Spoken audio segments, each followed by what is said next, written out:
رسول اللہ دے اسی غلام رسول اللہ دے اسی غلام رسول اللہ دے گیت لباتے صلی اللہ دے گیت لباتے صلی اللہ دے دسو نہ ہو رے وظیفے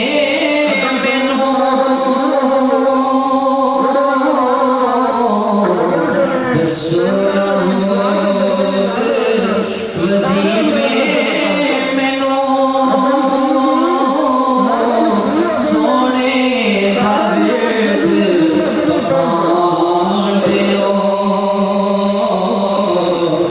سونا ہو رے وظیفے مینو سونے دا ورد پکان دیو آنا اے محبوب میرے نے راواں مل قبر دے وچ سرکار نے آنا قبر دے وچ سرکار نے آنا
ماشاءاللہ جزاک اللہ.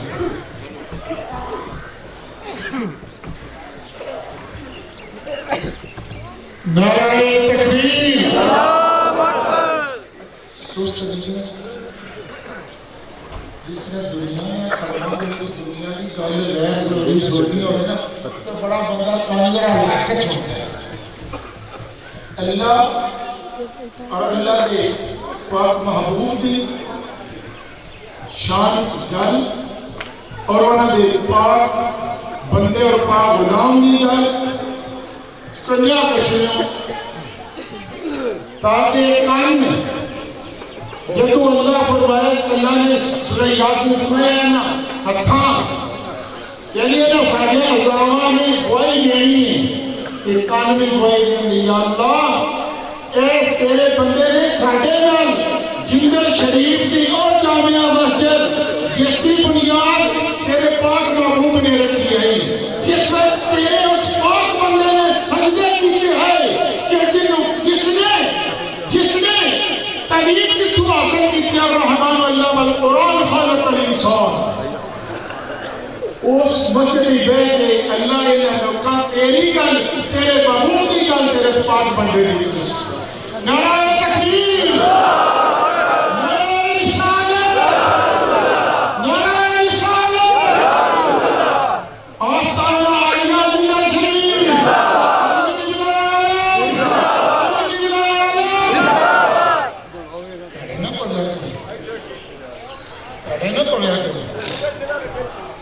میں ایک مثال دے کو گل سمجھانا. اگر کسی کا بچہ چنگا ہوئے تو لوگ اس کے باپ کی تعریف کرتے ہیں. کسی کا اسٹوڈنٹ چنگا ہوئے تو لوگ اس کے استاد کی تعریف کرتے ہیں. جب خدا کے بندے کی تسی تعریف کریں گے اصل میں جو خدا کی تعریف ہے جس اس بندے نے نوازے اپنی آرام کر دیا. حضور کی بلائے عالم, حضور کی بلائے عالم. نعت رسول مقبول چھوڑنے والے جیسے اللہ خان درود پاک پڑھ دے تو ذوق نہ پڑھیا کرو. خدا شہد ہے, خدا شہد ہے اس جگہ اس مسجد درود پاک پڑھیا تو اسی انجی سمجھو مسجد نبوی پہ کسی پڑھ.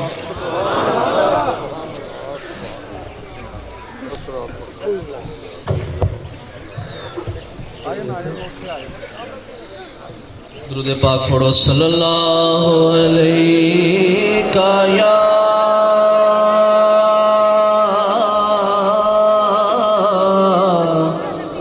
یا رسول اللہ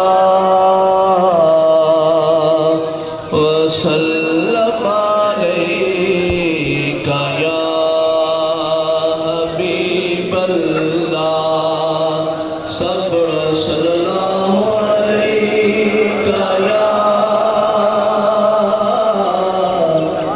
یا رسول اللہ وسلم علیہ یا حبیب اللہ.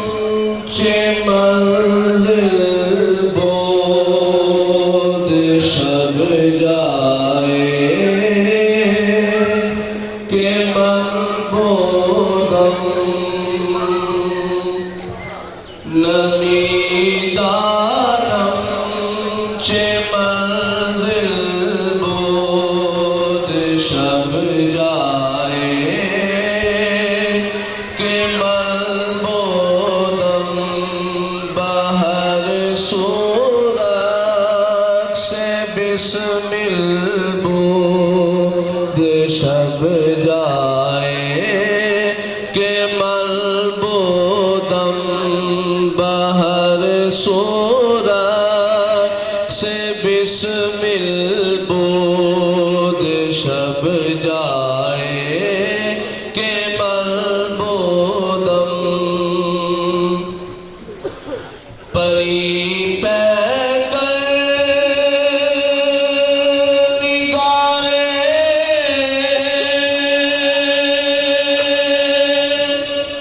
سر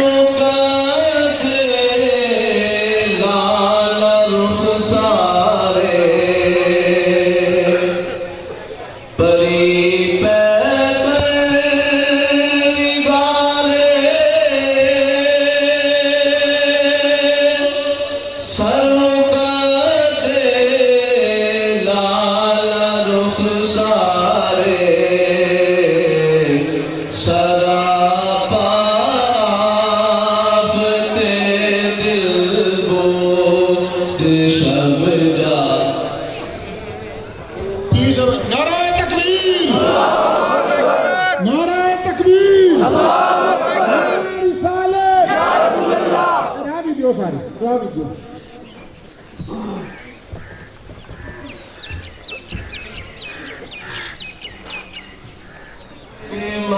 ملبودم خدا خدمی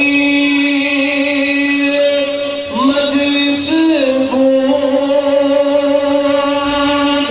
اندر نام کا حسرو خدا خدمی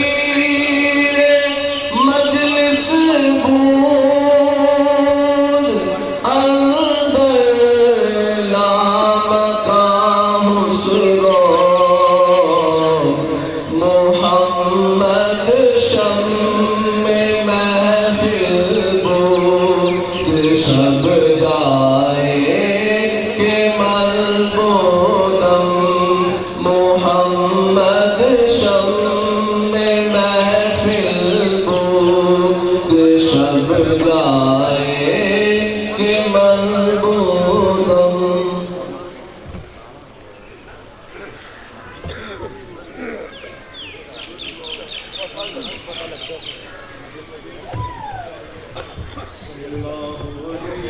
یا رسول اللہ وسلم علیک یا حبیب اللہ تیری خوشبو تو سب مہکن فضاں یا رسول اللہ تیرے دم نال نے ٹھنڈیاں ہواں یا رسول اللہ تیرے دم نال نے ٹھنڈیاں ہواں یا رسول اللہ میں کچھ بھی نہیں جے تیرے نال میری کوئی نسبت نہیں میں کچھ بھی نہیں جے تیرے نال میری کوئی نسبت نہیں میں سب کچھ ہاں جے میں تیرا صداواں یا رسول اللہ میں سب کچھ ہاں میں جے تیرا صداواں یا رسول اللہ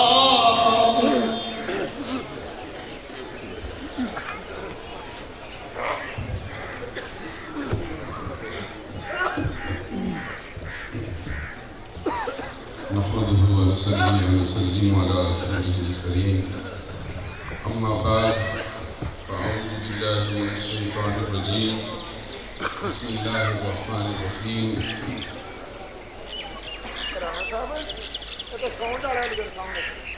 قل هو الله أحد الله الصمد لم يلد ولم يولد ولم يكن له كفوا أحد حاضرین محترم، اللہ رب العزت حضور قبلہ عالم کی نسبت اور آپ کی غلامی کا فیض دنیا اور آخرت میں اور قبر میں ہمیں نصیب فرمائے۔ یہ بہت بڑی نسبت ہے ہماری زندگیوں میں ہم ظاہری حالت میں یہاں حاضر ہیں اور باطنی ارواح نہ جانے کتنی تعداد میں یہاں موجود ہیں۔ بڑے بڑے قبلہ عالم کے عقیدت مند آپ کی حلقہ ارادت میں بیٹھنے والے، آپ کے ساتھ نسبت رکھنے والے جب اس دنیا سے رخصت ہو گئے تو رخصت ہونے کے بعد انہی کے حلقے کے دوست احباب نے جب ان کو خواب میں دیکھا تو وہ قبلہ عالم کے عرس کی تقریب میں مختلف حالتوں میں، مختلف لباسوں میں، مختلف شکلوں میں یہاں موجود ہیں۔ کسی پوچھنے والے نے پوچھا کہ تم تو یہاں سے رخصت ہو گئے، چلے گئے، اور یہاں کیسے؟ تو یہ ایک نہیں، دو نہیں، یہ بات بہت لوگوں کی طرف منسوب ہے۔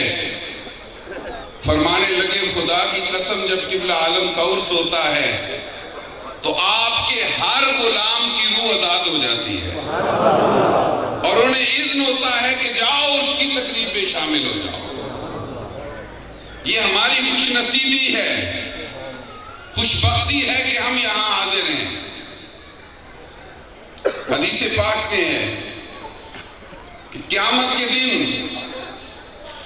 جب اولین و آخرین سب جمع ہو جائیں گے تو آواز آئے گی کہ اہل معرفت کہاں ہیں، اہل احسان کہاں ہیں؟ ایک گروہ کھڑا ہوگا، اللہ رب العزت ان کی طرف دیکھیں گے اور فرمائیں گے کہ تم کون ہو؟ حالانکہ یہ بات علم نبوت، علم الوہیت میں ہے کہ یہ کون ہے، لیکن کہلوانا مقصود ہوگا۔ پوچھا جائے گا کہ تم کون ہو؟ وہ عرض کریں گے ہم اہل معرفت ہیں۔ فرمایا تم نے سچ کہا۔ پھر آواز آئے گی کہ اہل احسان کون، کہاں ہیں؟ ایک اور گروہ کھڑا ہو جائے گا، پوچھا جائے گا تم کون ہو؟ وہ عرض کریں گے کہ ہم اہل احسان ہیں۔ فرمایا جائے گا تم نے سچ کہا۔ پھر آواز آئے گی اہل معرفت چلو تمہیں ماننے والے، تمہارے ساتھ محبت کرنے والے، تمہاری اولادیں، ان کو ساتھ لے لو۔ جو شخص تمہارے ساتھ محبت کرتا ہے، عقیدت رکھتا ہے، ان کو بھی ساتھ لے لو اور میری رحمت کے سائے کے تلے جنت میں داخل ہو جاؤ۔ یہ ہے نسبت کی خیرات، یہ ہے نسبت کی بہار۔ اسی لیے میرے شیخ کامل حضور قبلہ عالم فرمایا کرتے تھے، جب بھی کوئی بات کرتا تو آپ فرماتے کہ ہاں وہاں ہم اکٹھے ہوں گے، اور میں تمہاری دنیا کا ذمہ دار نہیں، لیکن وہاں اگر کوئی معاملہ ہوا تو پھر بات کرنا۔ اور پھر آپ کی دعا کی حالت یہ ہوتی، اس قدر استغراق ہوتا، محویت ہوتی کہ آپ کے ہاتھ کبھی یہاں ہوتے، کبھی یہاں ہوتے، کبھی سر سے اوپر تک چلے جاتے، اور دعا یہی ہوتی کہ اے بار الہا، یہاں آنے والا اور یہاں سے گزرنے والا کوئی شخص بھی ایسا نہ ہو کہ جس کو تتی ہوا لگ جائے، جس کی اتنی نظر ہو۔ اور پھر لوگوں کی کایا کس طرح پلٹی، محبت مصطفی کی خیرات کس طرح عطا کی، ہر ایک کو کس طرح دامن مصطفیٰ سے وابستہ کیا، حضور کے دامن سے کس طرح وابستگی عطا کی کہ ہر آنے والے کے دل میں ایمان بھی رکھا اور مصطفیٰ کی محبت بھی رکھی، کیونکہ آپ کو براہ راست نبوت سے فیض تھا، آپ کی براہ راست نبوت سے نسبت تھی، اور اسی نسبت کی خیرات آپ پھر ہر آنے والے کو عطا کرتے رہے۔ پھر آپ نے یہ بھی فرمایا کہ ہر پیاسا کوئی کہیں جاتا ہے، کوئی کہیں جاتا ہے، ارے ہر طالب علم مختلف اساتذہ سے علم حاصل کرتا ہے، منطق والا صاحب منطق کے پاس جاتا ہے، حدیث پڑھنے والا شیخ الحدیث کے پاس جاتا ہے، ہر کوئی مختلف طبقات میں تعلیم حاصل کرنے کے لیے، علم حاصل کرنے کے لیے مختلف گروہوں کے پاس جاتے ہیں، لیکن سن لو جو یہاں آئے گا اسے کہیں جانے کی ضرورت نہیں پڑے گی، کیونکہ براہ راست فیضان نبوت اسے نصیب ہوگا، نبوت کی معرفت نصیب ہوگی، حضور کی محبت کی خیرات عطا ہوگی۔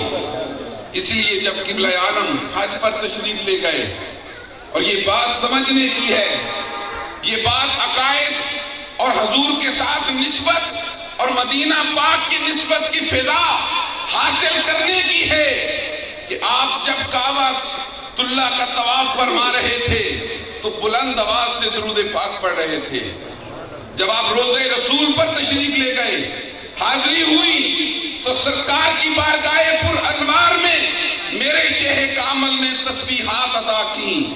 پوچھنے والے جو ساتھ تھے انہوں نے عرض کی کہ حضور یہ کیا معاملہ ہے کہ وہ لوگ تو کعبہ اللہ وہاں تسبیحات پڑھتے ہیں، یہاں درود پڑھتے ہیں، آپ نے وہاں درود پڑھا ہے، یہاں تسبیحات پڑھی ہیں۔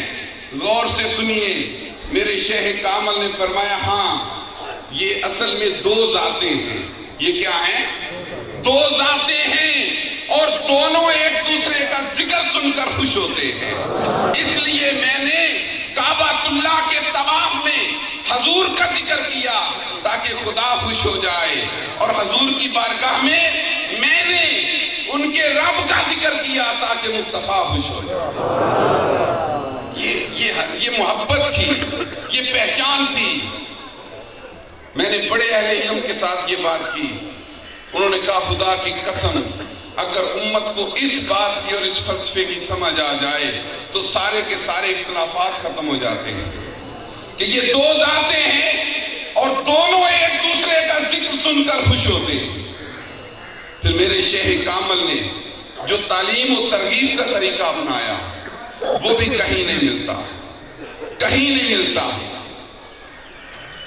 آپ 24 گھنٹے قرآن و حدیث بیان فرماتے، حدیث کی معرفت بیان فرماتے، قرآن کے حقائق بیان فرماتے، لوگ حلقہ بنائے آپ کے ارد گرد بیٹھے رہتے، کبھی کسی نے تھکاوٹ محسوس نہیں کی، اہل علم بھی بیٹھے ہیں، اہل معرفت بھی بیٹھے ہیں، آپ سے محبت کرنے والے بھی بیٹھے ہیں، پڑھے لکھے بھی بیٹھے ہیں، ان پڑھ بھی بیٹھے ہیں، لیکن آپ کی بات سبھی سن رہے ہیں اور آپ قرآن کریم کے رموز اور حقائق بیان فرماتے ہیں۔ کبھی حلقہ جمع رہتا ہے، ارے شراب محبت پینے والوں کا جمگٹھا ہے، اور کبھی حالت یہ ہوا کرتی تھی کہ میرے شیخ کامل تنہا چارپائی پر بیٹھے ہوتے اور آپ بیان فرما رہے ہوتے، پوچھنے والے پوچھتے حضرت یہاں تو کوئی نہیں تھا، آپ کس کو سنا رہے تھے؟ فرمایا ایک وقت مجھ پر ایسا آتا ہے کوئی ہو نہ ہو میں نے بات کرنی ہوتی، وہ ہمیں تو نظر نہیں آتے تھے، اس وقت کون ہوتا تھا، کس کو سناتے تھے؟ اس لیے بعض نے کہا، مولانا محب النبی صاحب رحمۃ اللہ علیہ کہ حضرت صاحب قبلہ عالم فرشتوں کو درس توحید دیا کرتے تھے، فرشتوں کو درس حدیث دیا کرتے تھے۔ آپ کا تصرف ہر جگہ تھا. فصوص الحکم مولانا محب النبی صاحب یہ کوئی چھوٹا نام نہیں. پاکستان کے بڑے بڑے جلیل القدر علماء ان کے شاگرد ہیں. ہزاروں مفتی پیدا کرنے والے، ہزاروں شیخ الحدیث پیدا کرنے والے، ہزاروں منطقی فلسفی پیدا کرنے والے، ہزاروں مدرس پیدا کرنے والے کا نام محب النبی ہے. خصوص الحکم مولانا شیخ محی الدین ابن عربی کی پکڑی. عرض کی حضرت سمجھ نہیں آتی، کیا کروں پڑھتا ہوں سمجھ نہیں آتی. فرمایا پھر میں قربان اس ظرف پر بھی جو آپ کے حلقہ ارادت میں بیٹھتے تھے.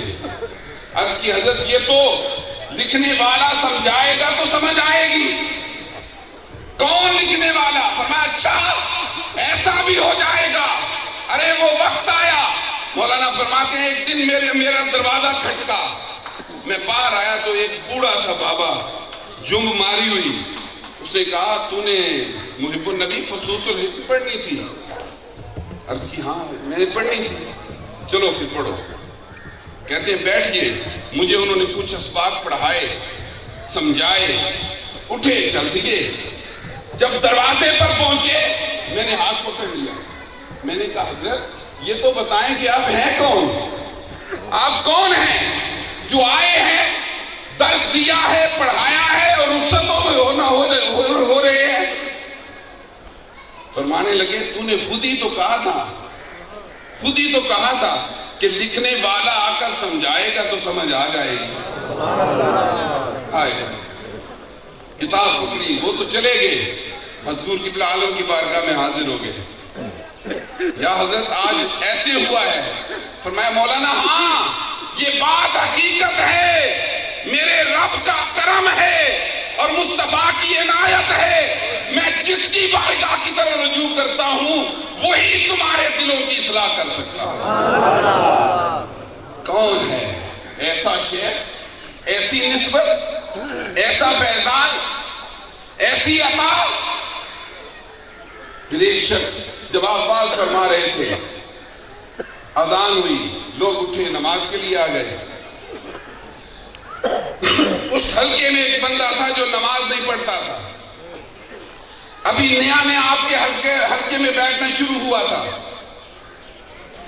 آپ نے اس کی دل آزاری نہیں کی، اسے ڈانٹا نہیں، بلکہ لوگوں کے سامنے